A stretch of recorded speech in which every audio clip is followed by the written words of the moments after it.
नमस्कार दोस्तों, एक बार फिर से आपका स्वागत है सुविचार दृष्टि में।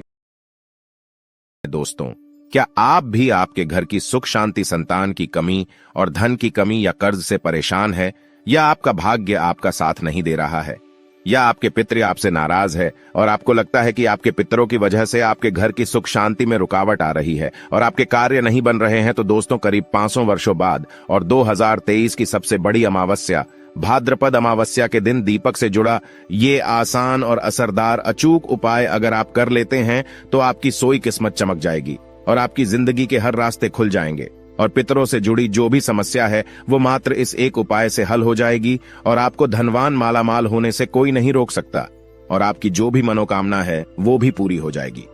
दोस्तों, इस बार 2023 का साल बहुत ही दिव्य और दुर्लभ संयोग लेकर आया है और इस बार 14 सितंबर को सबसे बड़ी अमावस्या भाद्रपद अमावस्या पड़ने जा रही है।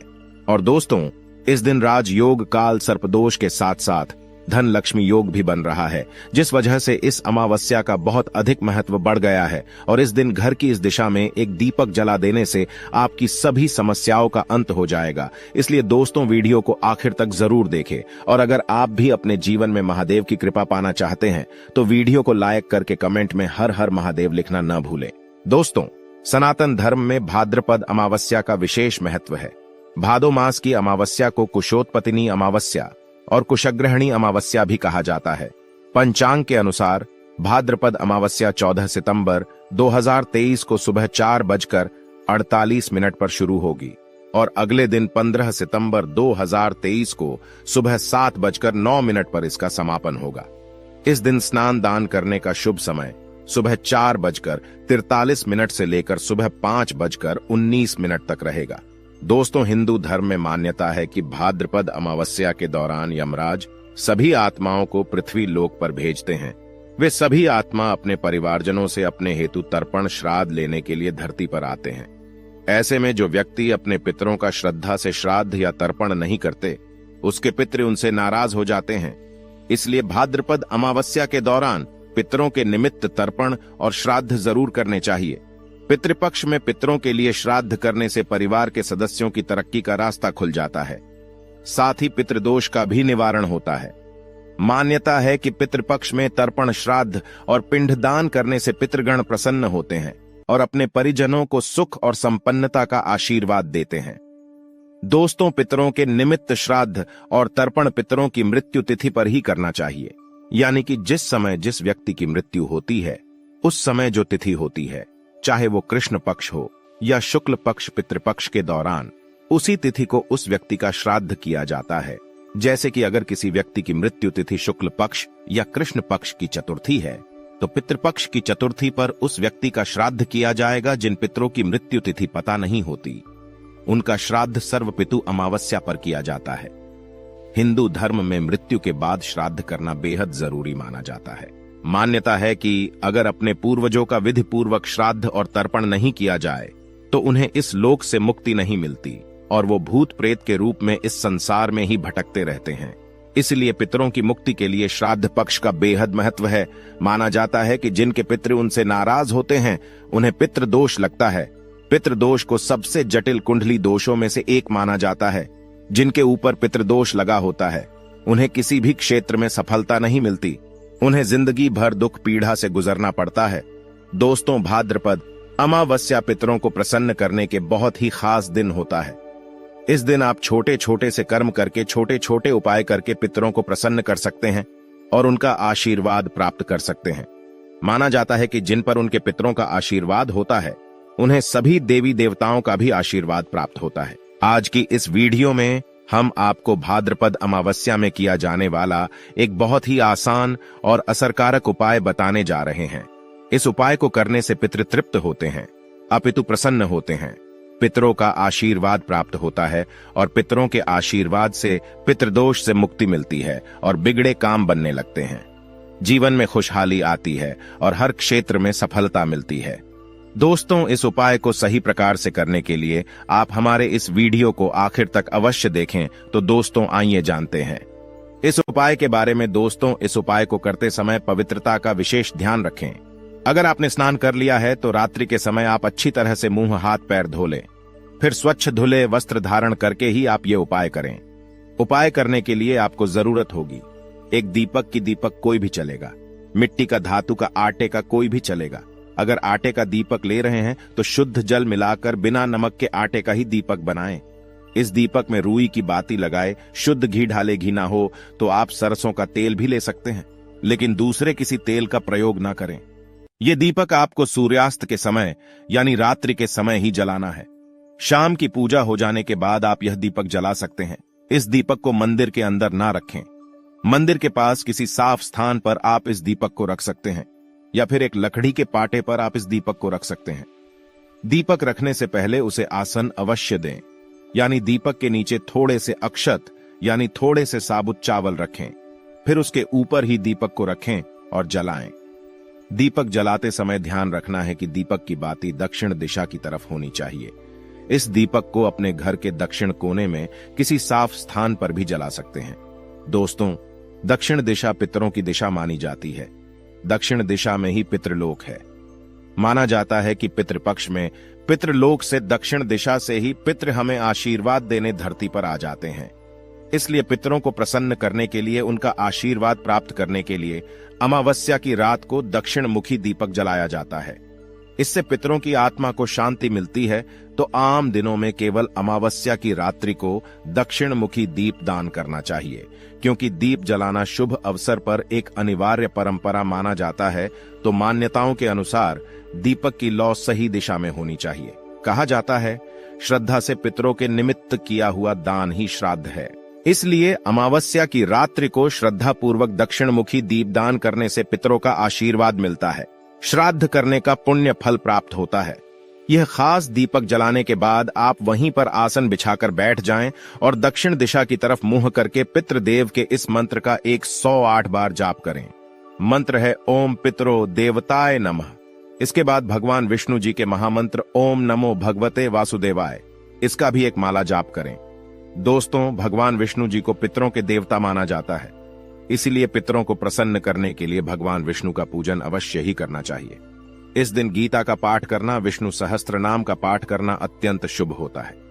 इस दिन पितरों के निमित्त आप थोड़ा सा अनाज निकाल कर रखें और दूसरे दिन किसी गरीब व्यक्ति को दान में दे। इससे भी पितरों का आशीर्वाद मिलता है।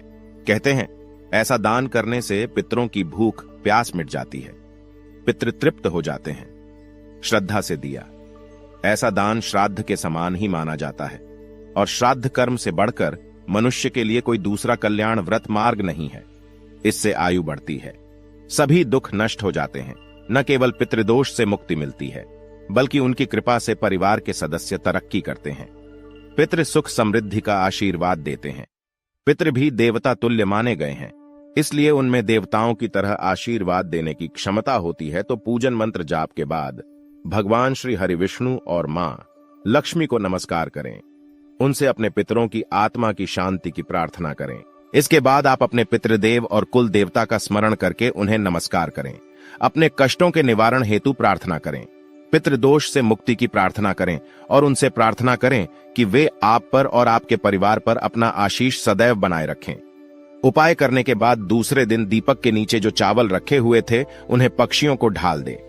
अगर आपने आटे का दीपक बनाया है तो उसके भी छोटे छोटे टुकड़े करके पक्षियों को ढाल दे।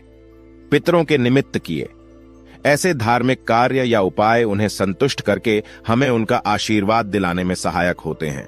जिंदगी में सफलता पाने के लिए पितरों का आशीर्वाद बहुत जरूरी होता है।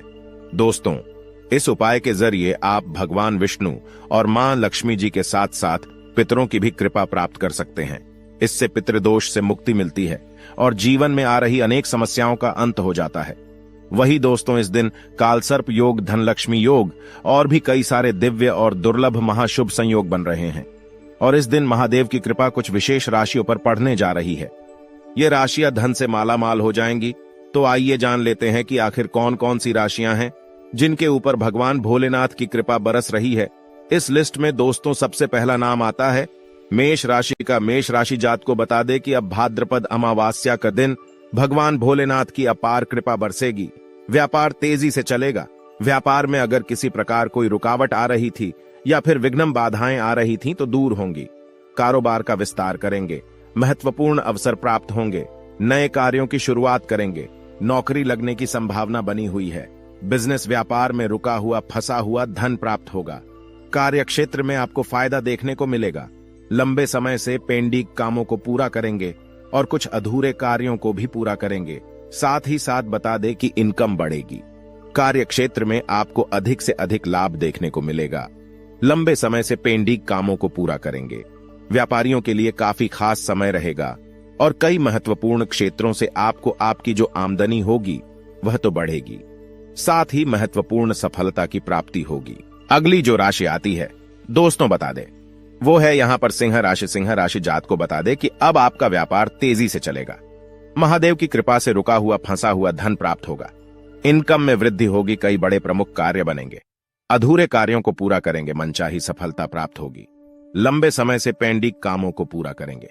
महादेव की कृपा से प्रत्येक कार्य आसानी से बनेंगे। लंबे समय से पेंडिंग काम को पूरा करेंगे। आपके वह कार्य बनेंगे जो काफी समय से पेंडिंग पड़े हुए थे। महत्वपूर्ण सफलता की प्राप्ति होगी और साथ ही इनकम भी बढ़ेगी। कोई भी कार्य आपका अधूरा नहीं रहेगा। नौकरी में बदलाव देखने को मिलेगा। महादेव की कृपा से धन संपत्ति में इजाफा तेजी से होगा। अब अगली जो तीसरी राशि है वो है यहां पर मिथुन राशि। मिथुन राशि जात को आपको बता दें कि इस बार भाद्रपद अमावस्या के दिन बन रहे दिव्य और दुर्लभ संयोग से अब आपको जल्दी कोई बहुत बड़ा गिफ्ट मिलेगा। साथ ही साथ आपके रुके हुए तमाम कार्य पूरे होंगे। मनचाही सफलता प्राप्त होगी। लंबे समय से पेंडिंग कामों को पूरा करेंगे। महादेव की कृपा से आपको विदेश जाने का मौका मिलेगा। धन प्राप्ति के प्रबल योग बनेंगे। जमीन प्रॉपर्टी का आप मुनाफा कमा पाएंगे। जमीन प्रॉपर्टी का सौदा हो पाएगा। कामकाज के मामले में आपको उपलब्धियां जरूर पूरी होगी। प्रत्येक कार्य में लाभ होगा। अधूरे कार्यों को पूरा करेंगे। जो कार्य आपके अधूरे थे, पेंडिंग थे, उन्हें पूरा करेंगे। साथ ही साथ बता दें कि इस समय आपकी जॉब लगने की संभावना बहुत बड़ी है। साथ ही साथ व्यापार में रुका हुआ फंसा हुआ धन भी प्राप्त होगा और अगर कोई व्यापार ठप पड़ा था तो वह चल पड़ेगा। जल्दी नई शुरुआत कर सकते हैं। अब अगली जो राशि आती है चौथी वह है कन्या राशि। कन्या राशि जात को बता दे कि इनकम बढ़ने से मन प्रसन्न रहेगा। मन चाही सफलता प्राप्त होगी। संतान प्राप्ति के योग बन रहे हैं। साथ ही साथ आपके जो मित्र होंगे उनके द्वारा धन लाभ की प्राप्ति के योग होंगे। जीवन साथी से संतान की प्राप्ति होगी। जीवन साथी से जो संबंध है वो काफी मधुर बने रहेंगे और साथ ही कोर्ट कचहरी के मामलों में विजय प्राप्त होगी। महादेव की कृपा से बता दे कि भाद्रपद अमावस्या के दिन बन रहे दिव्य और दुर्लभ संयोग से आपकी शिक्षा में सुधार होगा। कंपटीशन की परीक्षा में लाभ होगा। बड़े संस्थान में दाखिला ले पाएंगे। अब अगली जो पांचवी राशि आती है दोस्तों बता दे वह है मकर राशि। मकर राशि जात को बता दे कि इनकम तो बढ़ेगी, साथ ही धन प्राप्ति के योग बनेंगे। सरकारी क्षेत्र से लाभ होगा। प्रोफेशनल लोगों से संबंध मधुर होंगे। समाज में मान सम्मान और बैंक बैलेंस बढ़ेगा। साथ ही कोई इंपॉर्टेंट डील फाइनल होगी। बैंक या बैंक क्षेत्र से बिजनेस व्यापार क्षेत्र से साथ ही बिजनेस व्यापार का कोई लोन वगैरह मंजूर हो सकता है। बैंक से आपके लोन मंजूर होने से आपका कार्य तेजी से चलेगा। अभी तक अगर कोई कार्य नहीं बना वह कार्य बनेगा। महादेव की कृपा से अनेक जगहों से आपको धन प्राप्ति के प्रबल योग बनेंगे।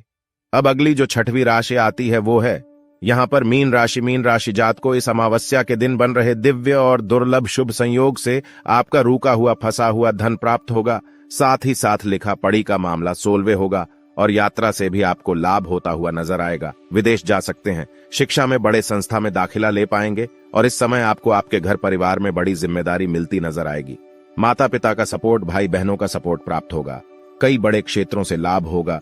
अधूरे कार्यों को पूरा करेंगे। मनचाही सफलता प्राप्त होगी। कुछ ऐसे कार्य भी पूरे होंगे जो काफी समय से अधूरे पड़े थे।